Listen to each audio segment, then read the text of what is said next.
Alô, pessoal, vou tentar fazer um retrospecto da educação, como nós chegamos a esse lastimável caos. Tudo isso é um processo, tá? Um processo revolucionário. E se chegamos até aqui, foi por causa da nossa ignorância, de todos nós.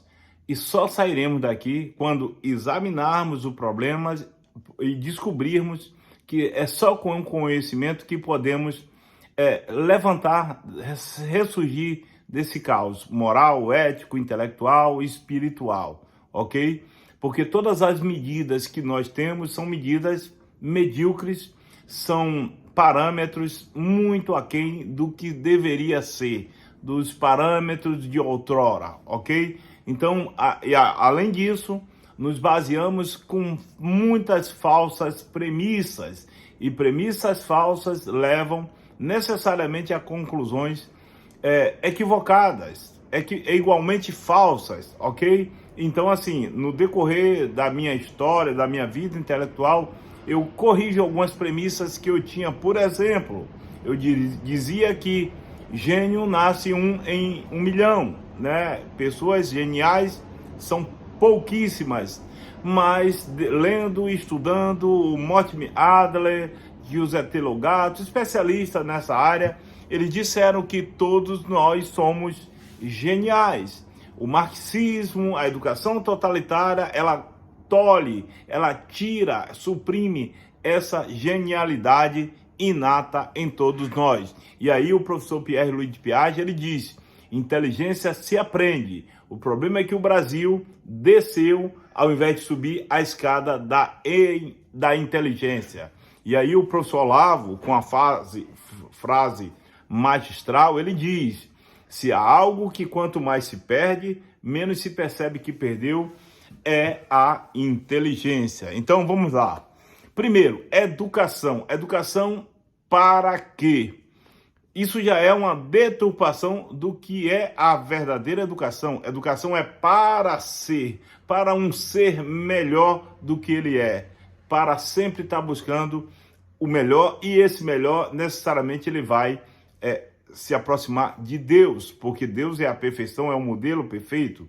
Cristo é o nosso modelo, o nosso referencial. Então, a educação é para ser um ser humano melhor, ok? Então, essa educação nós brasileiros não tivemos, não a tivemos. Educação clássica. Qualquer pessoa que falar de educação, se não tratar dessa educação de excelência, não é educação, não está falando de educação. Desprezo, desconverso, ok? Então, o que é que nós tivemos então, Samuel? Nós tivemos uma educação boa, uma educação relativamente boa, que eu chamo de uma educação utilitária, ok? O Estado não te dá uma educação para você ser um gênio, para você ser um expert, para você ser livre. O Estado te dá uma educação utilitária. O que é que quer dizer isso? Porque ele precisa da sua mão de obra. O Estado precisa de engenheiros, então ele abre vagas para engenharia. O Estado precisa de advogados, abre vagas para o direito. O Estado precisa de médicos, abre vaga, dispõe mais força para aquilo que o Estado precisa, para atender uma certa demanda da sociedade. Não necessariamente que o Estado faça isso bem feito, porque estamos em carência de profissionais em várias áreas, e essa educação totalitária, ela tem formado profissionais dentro daquilo que é o abaixo da média, medíocre.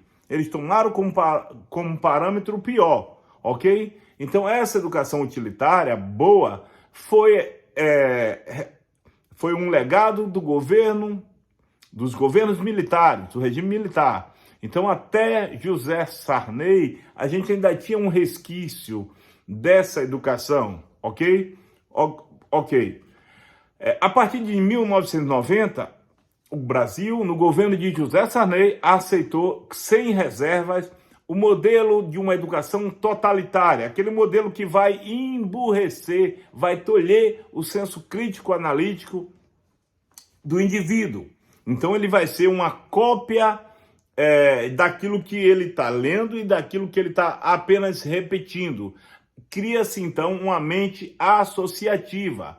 não é uma mente reflexiva, como a verdadeira educação faz o aluno elevar o pensamento e dali brotar criatividades que que acontecem em países desenvolvidos, países de primeiro mundo. Então, países de segundo e terceiro mundo só tem uma mente associativa, com algumas exceções. Então, essa educação totalitária, Hannah Arendt, ela diz: a educação totalitária não visa formar convicções, mas ela objetiva sim e tem a capacidade de destruir a formação de convicções. Hannah Arendt que fala isso. Então, veja, a gente aderiu a uma educação totalitária marxista, tá? Porque todo o espectro ideológico marxista é materialista, é necessariamente marxista. E aí a gente abraça essa educação sempre com a aura de que é uma coisa maravilhosa, inclusiva e etc, etc. Pensada e projetada por Jean-Jacques Rousseau, na cabeça do Vygotsky com o seu socioconstrutivismo e Jean Piaget com o seu construtivismo. Vem o Jacques Derrida com o desconstrucionismo e o Brasil aceita tudo isso sem reserva. Isso foi uma imposição da ONU e da Unesco em 1990. De lá para cá, os resultados são esses aí. São resultados lastimáveis. Quando se pensa e se olha para a educação, para as escolas, para as universidades, a última coisa que eles fazem lá é estudar, aprender. Até quando eles vão ficar lá? E, obviamente, o Brasil tem uma despesa altíssima com a educação, não é investimento, porque o investimento traz retorno. Eles não trazem nada de retorno. Passam anos nos DCEs, fazendo militância partidária, panfletária, e não traz um retorno para a sociedade, porque o Estado banca a educação, não porque o Estado é bonzinho, mas porque o Estado vai bancar um curso de medicina, porque os médicos virão servir a sua sociedade. Então há uma contrapartida, né? Quando forma-se médico, professores, etc, etc, porque eles darão uma contrapartida à sociedade. Mas desde quando a esquerda dominou as universidades e a educação, nada se traz de retorno, apenas tira-se. E o retorno é o pior possível. É o desprezo ao conhecimento, a ignorância, o apreço pela ignorância e a valorização do que é medíocre, do que não deve ser valorizado. Pronto. Essa educação é a que está posta desde 1990, governo de José Sarney. Os militares aceitaram isso tudo, entregou de bandeja, porque os militares também são braços da revolução. Mas eu não vou falar dos militares, eu vou falar da educação que trouxe-nos a essa situação de lástima e de barbárie, onde o absurdo, o inconcebível, o ilógico, o irracional é permitido, é tido como normal. Quando você usa uma lógica aristotélica, atomista, você percebe que aquilo não se encaixa. A ordem natural, a lógica, ela é assassinada, como diria Herbert Viana na sua música: assaltaram a gramática, assassinaram a fonética, eliminaram a métrica, fizeram ideologia, enfim. Eu não sei se o Herbert Viana, do Paralama do Sucesso, tinha essa concepção, essa constatação, mas ele escreve isso e a música reflete, eu acabo lembrando da música. Então nós tivemos até o governo militar, o governo de José Sarney pega um resquício desse governo, dessa educação boa, utilitária, porque servia a um propósito, e a educação ela precisa ser principalmente para melhorar o ser humano como um ser. É por isso que pessoas muito escolarizadas, né, um alto nível de elocução e conhecimento, mas são pessoas torpes, soberbas, porque a educação não transformou, não foi uma educação para melhorar o ser humano, mas sim um ser humano para se achar acima dos outros. E aí as pessoas confundem essa educação com a educação genuína, aquela educação que torna o homem mais sábio, humilde e mais próximo de Deus. Então essa educação totalitária necessariamente ela afasta o homem de Deus, porque no pensamento iluminista Deus tem que estar eliminado da razão, da ciência, etc, etc. Como se eles descobrissem as coisas por simplesmente criatividade e genialidade deles, né? Não dando crédito a quem abriu, porque Deus é o Deus que abre o que é cognoscível, aquilo que se dá, que Deus dá ao homem conhecer, aquilo que Deus não dá, o homem jamais conhecerá. Então, tudo que o homem faz tem o dedo de Deus, ok? Então, nós tivemos essa educação totalitária e não fomos somente nós. A Unesco e a ONU impôs a todo mundo.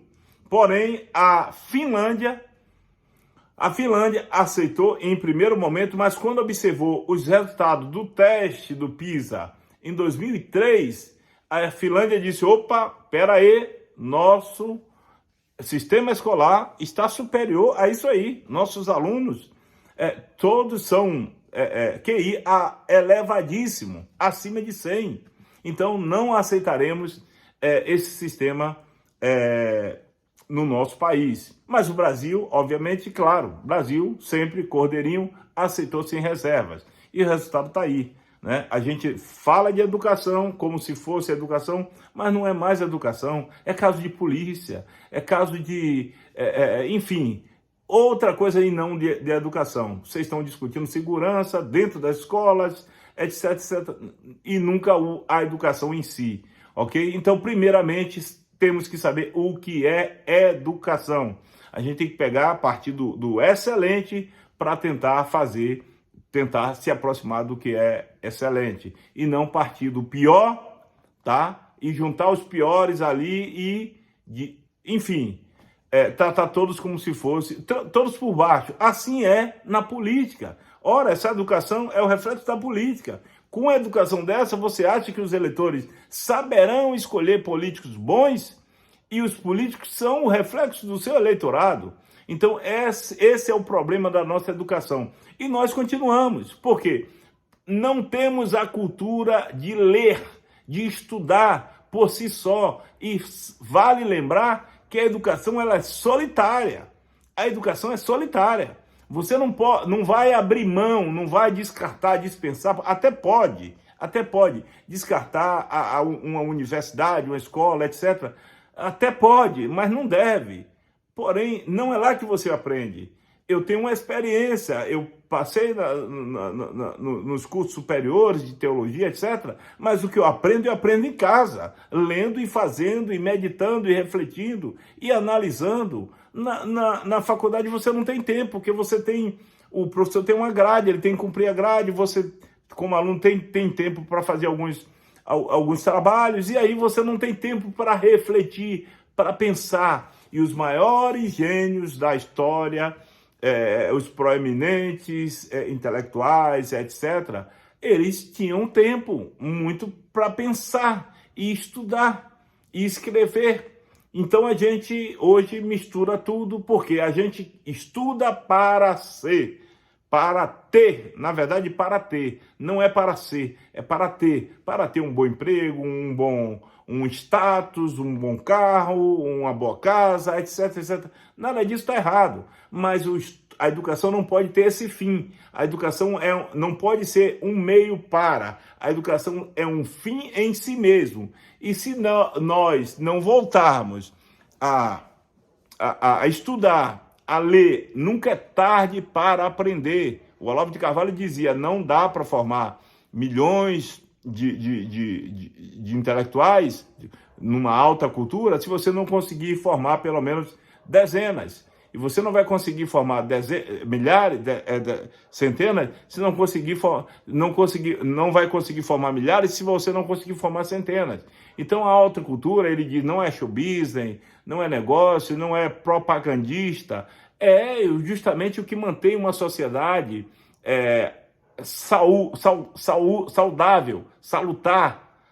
E é isso que importa. Se nós não buscarmos o conhecimento, vamos continuar simplesmente compartilhando vídeos, fazendo panfletagem, fazendo às vezes o serviço da esquerda E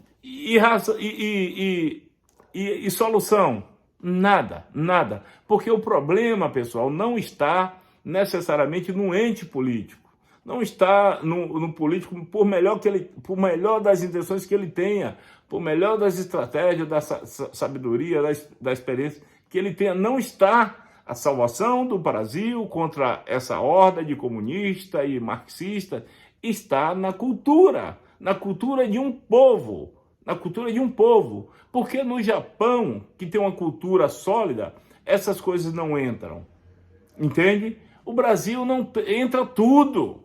Entra tudo porque nós não temos uma cultura, nós temos uma miscigenação de cada estado. Isso é bom, isso é bonito, a riqueza cultural que nós temos, mas precisamos preservar aquilo que é essencial numa cultura, que é o amor ao próximo, que é o amor à liberdade, que é o amor ao conhecimento e reverenciar aqueles que devem ser reverenciados. Que Deus abençoe. Não há outro caminho senão pelo conhecimento. O contrário da ignorância é o conhecimento e vice-versa. E todo conhecimento, ele vem do alto, vem de Deus. Tertuliano diz, um filósofo da patrística, ele diz, a verdade venha de onde vier, é a verdade de Deus. Que Deus abençoe, Deus salve essa nação.